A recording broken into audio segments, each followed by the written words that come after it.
오늘은 양력으로 2월 첫 주일이지만은 교회 절기 중에 하나인 주연절에 대해서 말씀을 드리려고 합니다.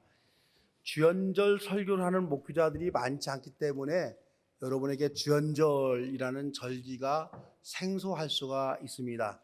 이런 생소한 절기 설교를 들으면 이 절기 설교의 핵심은 뭐냐면 예수님이 누구인가라고 하는 그런 신학적 내용이 담겨 있기 때문에 여러분들에게 잘 안 들릴 수가 있습니다. 이해가 좀 잘 안 되는 부분이죠. 그래서 들리는 설교에 우리가 너무 익숙해져서 들리는 설교만 듣는 것, 그것도 우리가 조금 더 한 단계 성숙해서 들리지 않는 설교도 우리가 집중해서 들어서 이해할 수 있도록 그렇게 해주면 좋을 것 같습니다. 그래서 저는 주연절 조금은 좀 지루한 설교 해보도록 하겠습니다. 교의력으로 사순절까지는 주연절 몇째 주일 이렇게 표현하는데요. 이 주연절은 1월 6일입니다. 그래서 오늘은 주연절 5번째 주일입니다. 주연절의 의미는 하나님이 현현하셨다 이런 뜻인데, 주님이 자신을 드러내셨다, 이게 이제 주연절이에요. 주님이 자신을 세상에 드러내셨다. 그래서 로마 카톨릭과 개신교는 주연절보다 예수님의 탄생일인 성탄절을 더 강조합니다. 그래서 우리가 주연절 얘기를 못 듣고 성탄절에 관한 이야기를 훨씬 많이 듣습니다. 반면에 기독교의 새 종파 중에 하나인 동방정교에서는요, 주연절을 성탄절보다 더 강조합니다. 동방정교에서는요, 주연절을 예수님이 세례 받으신 날로 봅니다. 예수님이 세례를 받으심으로 인해서 비로소 하나님의 아들로 세상에 드러나셨다, 그렇게 고백하는 거죠. 그러니까 동방정교에서는 예수님이 세례를 받음으로써 그날을 탄생한 날로, 새롭게 탄생한 날로 그렇게 이해하는 거예요. 이런 전통의 근거에서 동방정교에 소속된 러시아에서는요, 이 주연절이 되면은 남자들이 1월 추운 날씨에도 불구하고 맨몸으로 물속에 들어갔다가 나오는 이런 행사들을 하기도 합니다. 그래서 여러분, 우리는 이렇게 정리하면 됩니다. 동방정교인은 마가복음에서 예수님이 세례를 받은 사건을 근거해서 주연절을 지키고 있습니다. 마가복음에는 예수님이 세례를 받으신 후 하나님의 아들이 되었다, 그렇게 기록되어 있습니다. 그래서 여러분, 마가복음에는 예수님의 탄생 얘기가 없어요. 세례 받은 부부터 이야기가 기록되어 있습니다. 반면에 로마 카톨릭과 개신교는 마태복음에서 동방 박사들이 예수님을 찾아와 경배한 사건을 근거로 해서 주연절을 지키는 겁니다. 그러니까 마태복음에서는 예수님의 탄생 자체가 하나님이 세상에 드러내셨다, 이런 고백입니다. 이 때문에 성탄절을 마태복음은 강조하고, 우리가 이 로마 카톨릭 전통에 따라서 우리도 성탄절을 더 강조하게 되는 겁니다. 이렇게 서방 기독교와 동방 정교인은 지목하는 사건은 각각 다르지만은 공통적으로 기념하고자 하는 내용은 동일합니다. 하나님이 예수 그리스도를 통해서 세상에 자신을 드러내셨고, 하나님의 나타내심이 더 이상 비밀 속에 놓여 있지 않고 만천하에 공개되었다, 이런 점입니다. 신이신 절대자 하나님이 인간의 역사 속에 오셔서 인간과 함께 살았다는 이 엄청난 사건을 기념하는 절기가 주연절이다, 이렇게 우리가 정리하면 좋을 것 같습니다. 주연절의 근거가 되는 구약 본문은 이사야 60장 1절인데요. 예루살렘아, 일어나서 빛을 비추어라. 구원의 빛이 너에게 비추었으며 주님의 영광이 아침에처럼 너의 위에 떠올랐다, 이렇게 말합니다. 이 말씀을 이해하기 위해서는요, 이사야서에 대한 기초 이해가 여러분 필요합니다. 이사야서는 1장에서 39장까지 쓴 사람과 40장 이후에 쓴 사람이 전혀 다릅니다. 이사야서 40장에서 55장까지를 제2 이사야다, 이렇게 말을 합니다. 어떤 이유인지는 몰라도 이 제2 이사야의 글이 이사야서에 붙어 있습니다. 이 40장에서 55장까지 쓴 사람의 이름은 알 수가 없습니다. 하지만 이사야 39장까지와 이사야 40장 이후에는요, 무려 150년이라는 지나긴 시간 차이가 납니다. 또한 이사야 56장에서 66장까지 쓴 사람도 다릅니다. 이 부분은 제2 이사야와 시간적 차이는 비슷하지만은 내용과 문체가 너무도 다릅니다. 이 때문에 이사야 55장에서 56장에서 66장까지 쓴 저자를 제3 이사야다, 이렇게 부릅니다. 이렇게 이사야서는 세 사람이 썼다고 보는 게 오늘날 신학계의 정설입니다. 제3 이사야인 60장 1절에 보면은 예루살렘아 이렇게 말했는데요, 이때 이미 예루살렘은 망해서 폐허가 되었습니다. 예루살렘에 살았던 유다의 고관 대작들과 많은 백성들은 대부분 바벨론으로 끌려가서 포로로 살아가고 있었습니다. 그러니 예루살렘으로 상징되는 유다의 백성들, 우리가 서울 그러면 서울 사람을 말하는 거예요. 서울 자체를 말하는 경우 드뭅니다. 그러니까 예루살렘 그러면 예루살렘을 상징되는 유다의 백성들을 말합니다. 유다의 백성들은 남의 땅 바벨론에서 캄캄한 암흑의 삶을 살아가고 있었습니다. 마치 일본이 우리나라를 지배하던 일제 36년간을 우리가 민족의 암흑기 혹은 역사의 암흑기 이렇게 부르는 것 같은 그런 시기입니다. 제3 이사야가 이 글을 기록한 시기는 유대민족은 나라를 잃어버리고 바벨론이라는 나라에 끌려가서 포로 생활하고 있는 그런 비참한 상황이었습니다. 이 어둡고 암울한 시기에 제3 이사야라는 예언자가 절망에 빠져있는 유대 백성들을 향해서 외칩니다. 예루살렘아, 일어나 빛을 비추어라.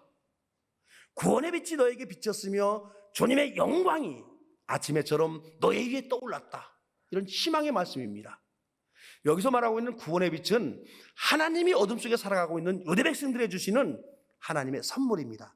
주님의 영광은 야훼 하나님 자신을 말합니다. 하나님께서 구원의 빛을 비추신다, 이렇게 요약이 돼요. 나라를 잃어버린 채 살아가고 있는 유대 백성들이 어떤 힘이 남아있어서 일어나는 것이 아닙니다. 야훼 하나님이 주시는 구원의 빛으로 인해서 일어날 수 있다라고 그렇게 외칩니다. 제3 이사야가 쓰여질 당시, 그 당시에는 유대민족이 나라를 잃어버린 지 50여 년 정도가 지났습니다. 이 때문에 바벨론에서 노예로 살아가던 유대 백성들은 50여 년 동안 남의 나라에 살았으니까 절망적입니다. 이렇게 조금만 더 포로 생활이 지속되다가는 민족의 독립은커녕 이 유대민족은 영원히 지구상에서 사라질 수도 있다, 이런 두려움에 잡혀서 살아가고 있었습니다. 포로 생활하고 있는 유대인들은 강대국인 바벨론으로부터 독립할 힘을 가지고 있을 리가 없습니다. 그렇다고 자기 민족을 도와서 강대국인 바벨론과 싸워줄 민족도 없습니다. 이대로라면은 정말로 유대민족은 끝장이 나서 인류 역사에서 영원히 사라질 수도 있습니다. 이런 무력감과 절망감에 사로잡힌 유대민족은 바벨론에서 자포자기한 채 그렇게 살아가고 있었습니다. 이런 절망의 시기에는요, 종교, 신앙이 여러분 필요합니다. 신앙은 그 어떤 절망의 상황 속에서도 그것을 뚫고 극복할 수 있는 힘과 용기를 줍니다. 이 어둠의 시기에 이들과 같이 포로 생활하고 있었던 하나님의 종 제3 이사야라고 불리는 예언자, 이 예언자는 희망을 말합니다. 인간의 힘으로는 할 수 없다고 하더라도 하나님의 능력은 능히 유대민족을 바벨론의 포로로부터 구원할 수도 있다, 이렇게 선언하는 겁니다. 하나님께서는 반드시 유대민족에게 구원의 빛을 보내셔서 유대민족을 이 어둠에서 구원해 주실 것이다 라고 하는 일종의 설교입니다. 그러므로 유대민족이 지금은 어둡고 캄캄한 시절을 보내고 있지만 하나님을 의지하고 하나님을 바라보며 희망 속에서 살아가자, 이게 제3 이사야의 외침입니다. 제3 이사야는 낙심에 있는 유대민족을 향해서 세상을 바라보지 말고 하나님을 바라보자, 이렇게 외치는 거예요. 그런데 이 제3 이사야가요, 유대인의 구원만을 바라보지 아니합니다. 하나님은 단지 유대민족만을 구원하는 구원자가 아니라 이방 사람들, 즉 비유대인들조차도 구원하신다라고 그렇게 말합니다. 이방 나라들이 너의 빛을 보고 찾아올 것이다, 그렇게 기록해 놓고 있습니다. 하나님은 단지 이스라엘 민족만을 구원하시는 하나님이 아니라 유대민족을 통해서 다른 이방 민족들, 비유대인들도 구원하신다, 이렇게 주장합니다. 지금은 비록 유대 백성들이 바벨론에서 초라하게 포로가 되어 살아가고 있지만은 하나님께서는 유대 민족을 통해서 구원의 빛을 모든 민족에게 비추게 될 것입니다. 바벨론에 살아가는 모든 유대 민족들이 이렇게 말합니다. 우리 유대 민족은 이제 끝났어. 이제 희망이 없어. 이럴 때 제3이사야 선지자만은 분명히 다르게 말합니다. 아니, 끝나지 않았어. 우리에게는 여전히 희망이 있어. 왜? 하나님이 살아계시기 때문이다. 이런 메시지예요. 제3이사야의 희망의 말씀이 선포된 지 얼마가 지난지는 정확히 모릅니다만은 유대민족을 포로 잡아서 억압하고 있던 이 바벨론이라는 나라는요, 페르시아라는 나라에게 망해버립니다. 바벨론을 멸망시킨 이 페르시아는 바벨론과는 분명히 다른 식민지 정책을 씁니다. 그래서 포로로 끌려온 모든 민족들에게 각 나라로 돌아가서 살아도 된다, 이런 정책을 씁니다. 새 제국의 주인인 페르시아 식민지 정책으로 인해서 유대민족도 이제 자기 나라로 돌아가서 살 수 있게 되었습니다. 드디어 제3이사야 선지자가 말한 꿈과 이상이 현실이 되었습니다. 이제 포로 잡혀간 지 50여 년 만에 유대민족은 바벨론 땅에서 유대 땅 예루살렘으로 돌아올 수가 있게 되었습니다. 꿈에도 그리던 고향으로 돌아온 유대민족은 옛 영광을 재현하기 위해서 예루살렘에서 구슬땀을 흘리며 희망 속에서 살아가게 됩니다. 저는 가끔씩 특히 이제 3월 1일, 3월 달을 맞이할 때면은 우리 선조들은 일제 강점기에 어떤 희망을 가지고 살았을까, 이런 생각을 한번 해봐요. 일제 강점기에 살았던 우리 민족의 문인들, 그 대부분 공부했다고 하는 식자들, 이런 사람들은 거의가 친일 영역을 가지고 있습니다. 우리가 잘 알고 있는 이광수, 최남선, 박무걸 이런 등등의 문인들은요, 모두 일제를 찬양하는 글들을 썼습니다. 그래서 특히 문학계에서 찾아보면은 친일하지 않은 문인들이 거의 없습니다. 심지어 여러분, 우리가 잘 알고 있는 기독교인이시면서 이화여대 초대 총장이신 이 김환란 총장님께서도 일제 학도병에 조선의 청년들이 지원해야 된다, 이런 글을 써가지고 논란이 되기도 했습니다. 저항적인 지식인들을 포함해서 대부분 조선의 지식인들이 일제 말기에는 친일하는데 앞장을 섰어요. 그 이유를 들어보니까는요, 일제가 이렇게 빨리 망할 줄 몰랐기 때문이다. 그러니까 우리 어두운 역사가 지속될 것으로 이렇게 보았던 거죠. 그래서 포기했던 겁니다. 그래서 친일했다는 선조들을 비난하기 전에 일제 강점기에 우리 선조들이 얼마나 절망 속에서 살아갔는지를 헤아려볼 필요가 우리가 있습니다. 이런 일제 강점기에 제3이사야와 같은 선각자가 우리 민족에게도 있었다면 얼마나 좋을 것인가, 그런 이제 그 생각을 해봅니다. 여러분, 세상을 바라보면은요, 언제나 절망입니다. 하지만 하나님이 살아계시면 믿는다고 한다면 살아있는 모든 사람에게는 희망이 있습니다. 숨쉬는 사람은 누구라도 희망을 가지고 이 세상을 살아갈 수가 있습니다. 하나님이 구원의 빛을 비추고 계시기 때문입니다. 이렇게 유대민족이 바벨론에서 예루살렘에 돌아온 지 540년이 지난 후에 유대 땅 베들레헴에서 예수님이 탄생했습니다. 예수님이 탄생할 당시 유대민족은요, 이번에는 로마의 억압에 억눌려 살아가고 있었습니다. 유대 백성들은 바벨론 포로기와 마찬가지로 이번에는 로마 폭정 아래 신음하며 살았습니다. 이 절망의 한가운데 예수님이 태어나셨습니다. 예수님의 제자들은 예수님이 구원의 빛이셨다고 선포합니다.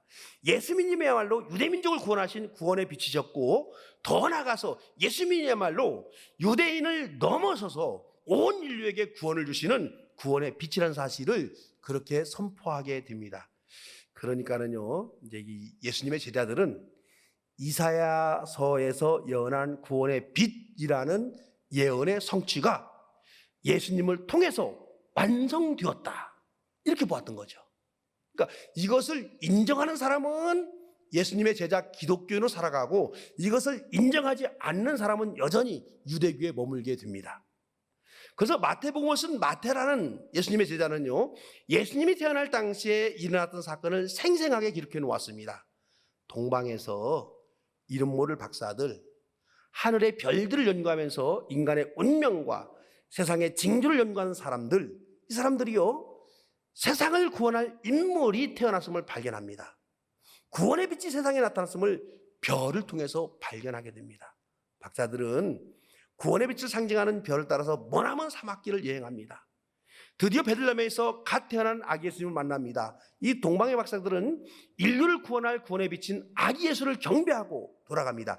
이 사건을 기념해서 로마 가톨릭과 개신교는 주연절을 지키고 있습니다. 조금 다르죠? 동방정교회는 뭘 기념한다고 그랬어요? 예수님의 세례받은 날. 근데 우리는 이 로마 가톨릭과 우리 개신교는 동방 박사들이 예수님을 경배한 날, 이걸로 보고서 주연절을 지킵니다. 동방 박사들이 별을 보고 아기 예수를 찾아온 사건이 주는 교훈은 여러분 분명합니다. 예수님의 탄생은 하나님께서 인간의 모습으로 이 땅에 하나님 자신을 드러내신 사건이다, 이런 증언이에요. 예수님은 유대인만 아니라 온 인류를 구원하실 구원의 비침을 제자들은 선포합니다. 세상을 창조하신 절대자 하나님이 어둠 속에 살아가는 인류를 구원하기 위해서 자신이 구원의 빛이 되어 이 땅에 오신 사건, 이걸 예수님의 탄생으로 그렇게 동방박사들이 증언하고 있는 겁니다. 그러므로 인류는 이제 보이는 하나님을 경배할 수가 있게 되었습니다. 인류는 구체적으로 이 땅에 사셨던 예수님을 통해서 하나님을 볼 수가 있습니다. 바벨론 포로 당시 절망 속에 사로잡혔던 유대 백성들이 하나님이 구원의 빛이 되신다는 그런 믿음을 가지고 절망적인 포로 생활에서도 희망으로 살아갈 수가 있었습니다. 이와 같이 어둠에 사로잡힌 인류도 죄와 사망의 포로에서 벗어날 수 있는 길이 생겼습니다. 구원의 빛이신 예수님을 믿고 따라 살면 됩니다. 그러므로 예수 그리스도는 인류의 희망이며 저와 여러분의 구원의 빛이십니다. 이 사실을 가장 먼저 깨닫고 별을 따라 아기 예수께 경배한 동방 박사들의 세 가지 선물을 우리가 좀 면면히 살펴볼 필요가 있습니다. 동방에서 온 박사들은 황금과 유향과 몰약을 아기 예수께 선물로 줬습니다. 황금은요 주로 왕에게 드리는 선물입니다. 누구라도 왕 앞에 나가려면 황금을 선물로 가지고 왕에게 나가는 것, 그것이 당시 습관입니다. 동방의 박사들이 아기 예수께 드릴 선물로 황금을 선택한 것은 아기 예수는 인류를 다스릴 왕이 되심을 선언하는 그런 의식입니다. 동방 박사들의 예언처럼 예수님은 인류의 왕 중의 왕이십니다. 그 이야기는 세상적 왕으로서 취임했다, 그 얘기가 아니라 사람들의 마음을 사로잡고 있다, 사람들을 감동시켰다, 사람들이 예수님에게 왕보다도 더욱더 봉사하고 충성한다, 이런 뜻입니다. 그래서 예수님은 힘과 폭력으로 사람의 마음을 지배하는 왕이 아닙니다. 사랑과 희생과 섬김으로 사람의 마음을 감동시키는 그런 왕입니다.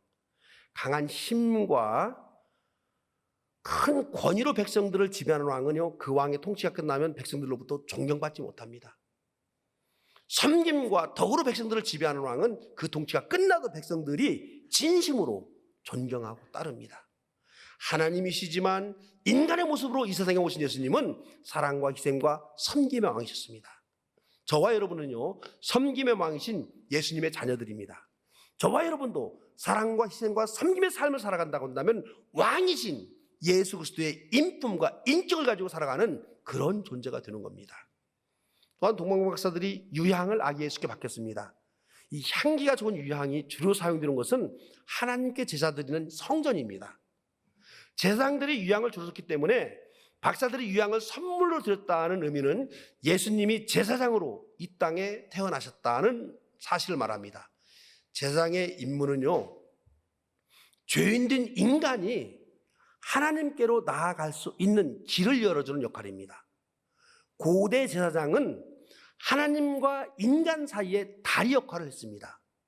그러므로 죄인된 인간이 예수님을 통해서 하나님께 나아갈 수 있습니다. 예수님은 죄인된 저와 여러분이 하나님께로 나아갈 수 있는 통로가 됩니다. 예수의 마음으로 우리가 세상을 살아가면요, 우리는 하나님과 동행하는 삶을 살게 되는 겁니다. 마지막으로 박사들은 몰약을 선물로 드렸습니다. 여러분, 몰약은 시체를 썩지 않게 하기 위해서 바르는 데 사용하는 겁니다. 그러니까 장례용품 중에 하나가 몰약입니다. 그러기에 몰약은 예수님의 죽음을 상징합니다. 하나님이신 예수님은 이 땅을 지배하고 통치하고 이 땅에서 영광을 누리기 위해서 오신 게 아닙니다. 죽으시기 위해서 이 땅에 오셨습니다. 죄인된 인류를 위해서 자신의 몸을 희생제물로 바치기 위해서 이 땅에 오셨습니다. 하지만 예수님의 죽음은 죽음을 죽인 죽음입니다. 이걸 꼭 기억해야 돼요. 죽음을 죽인 죽음이 예수님의 죽음입니다. 예수님은 죽음을 이기시고 부활하셨습니다. 몰약은 예수님의 죽음을 의미합니다만 예수님의 죽음은 부활의 영광을 얻기 위한 통로이고 과정입니다. 저는 동방박사들이 아기 예수께 드린 황금, 요향, 몰약 중에서 몰약이 가진 의미가 가장 크다라고 그렇게 봅니다. 모든 인간은 여러분 다 죽습니다. 사실 죽음에 대한 두려움은 로마의 폭정보다도 더 크고 무섭습니다. 유대 백성들을 지배하는 로마 제국자들도 죽음의 공포 안에서 그렇게 살아갑니다. 인류는 죽음을 극복하지 못하고 죽음 앞에서 두려워하고 슬퍼하고 고통스러워합니다. 이렇게 죽음의 지배 아래 살아간 인류에게 부활의 희망을 몸소 보여주신 분이 바로 예수 그리스도이십니다. 이제는 유대 민족뿐만 아니라 로마 제국주의자들도 저와 여러분 같은 모든 비유대인들도 죽음을 극복할 수 있는 길이 열렸습니다. 죽음은 더 이상 인간이 두려워할 필요가 없습니다. 죽음은 부활의 영광을 얻기 위한 과정이었음을 예수님이 증명해 보이셨기 때문입니다. 그러기에 예수님은 모든 인간에게 구원을 주시는 구원의 빛이십니다. 구원의 빛이신 예수님 때문에 살아있는 사람들은 그 어떤 절망스러운 상황 속에서도 희망을 가지고 세상을 살아갈 수가 있습니다. 인간은 예수님에게서 구원의 빛을 발견하고 예수님 때문에 승리한 인생을 살아갈 수 있습니다. 2023년도 연초에 올해의 전망은 어떠할 것인가, 이런 것을 얘기를 해보는 각 분야의 전문가들의 이야기를 좀 관심 있게 살펴보았습니다. 단 한 분야도 2023년도를 전망한 데 있어서 희망적인 전망을 내놓는 사람이 없어요. 지구촌에 닥친 기후위기, 보건위기, 전쟁위기, 경제위기, 인구위기 등등이 더 깊어질 것으로 그렇게 전망들을 했습니다. 특히 우리나라는 더 참혹했습니다. 모든 지구촌에 닥친 위기와 더불어서 우리나라는 우리 생활에 직접적인 영향을 미치는 고물가, 고금리와 치열한 싸움을 해야 하는 한 해가 될 것으로 그렇게 예상들을 했습니다. 1945년, 그러니까 우리 민족이 해방된 해죠. 이때 그 알베르트 아인슈타인이 주축이 돼서 창설된 미국의 핵과학자 협회라는 단체가 있습니다. BAS라고 그러는데요. 이 단체는요, 그해 지구 멸망 시간을 자정으로 이렇게 맞춰놨습니다. 이후에 핵 위협과 기후 위기 등을 종합적으로 판단해서 47년부터 매년 지구 멸망 시각을 발표해 왔어요. 과학자들이.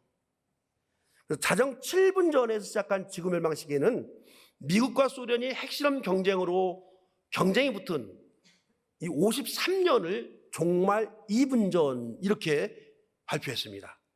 그러다가 91년 7월 냉전 종식을 알리는 제1차 미소 전략무기 감축 협정으로 해서 자정에서 17분을 뒤로 이렇게 늦춰놨어요. 17분 남았다. 아직은 희망이 있다. 근데 이후에 계속되는 핵 위협과 기후 변화 등으로 인해서 자정에 더 가깝게 움직이는 초침이 2019년 코로나19 팬데믹으로 인해서 다시 종말 2분 전까지 다가갔습니다. 그러다가 2020년에 이란과 북한의 핵무기 개발 등을 이유로 자정 100조 전 이렇게 겨누어졌습니다. 이제 남은 시간을요, 세는 단위가 분에서 초로 바뀐 거죠. 그러다가 우크라이나 전쟁으로 지구의 종말까지 남은 시간은 90초. 90초라고 지난 1월 24일 뉴욕타임즈에 이들이 발표했습니다. 이 90초라는 게 상징적인 시간이지만은요, 가까웠다라는 거죠. 가까웠다. 여러분, 종말론에 사로잡힌 종교 광신자들이 하는 말이 아니에요. 신천지인들이 하는 말이 아닙니다. 과학적 자료와 정부의 근거에서 말하는 과학자들의 이야기입니다. 이 사람들의 이야기가 뉴욕타임즈에 그렇게 발표가 된 겁니다. 그래서 여러분, 이래저래 세상을 보면은요, 우리는 더욱더 낙심할 수밖에 없습니다. 하지만 새해의 이런 어두운 전망 속에서도 우리 그리스도인들은 희망을 가지고 살아갈 수가 있습니다. 저와 여러분은 세상을 보는 것이 아니라 하나님이신 예수 그리스도를 바라본다면 여전히 우리는 이 어두운 세상에서도 아름다운 삶을 살아갈 수가 있습니다. 정치, 경제, 사회 이런 등등의 환경이 좋아져서가 아니라 예수님 때문에 희망을 볼 수 있습니다. 하나님이신 예수님이 우리와 동행하고 계시기에 어두운 세상적 환경 속에서도 우리는 여전히 희망을 발견하게 됩니다. 저와 여러분은 구원의 빛이신 예수 그리스도를 바라보면서 올해에도 가슴 설레이는 가슴 벅찬 희망 속에서 그렇게 한 해를 살아가시기를 주의 이름으로 축원합니다. 사랑해 주님, 앞을 보면 미래가 보이지 않습니다. 답답하기만 합니다. 하지만 주님, 예수 그리스도를 바라보면서 어둠을 뚫고 빛으로 오시는 예수 그리스도에게서 우리가 희망을 발견하고 소망을 발견하는 강림의 모든 가족들 되게 하여 주시옵소서. 예수님의 이름으로 기도드리옵나이다. 아멘.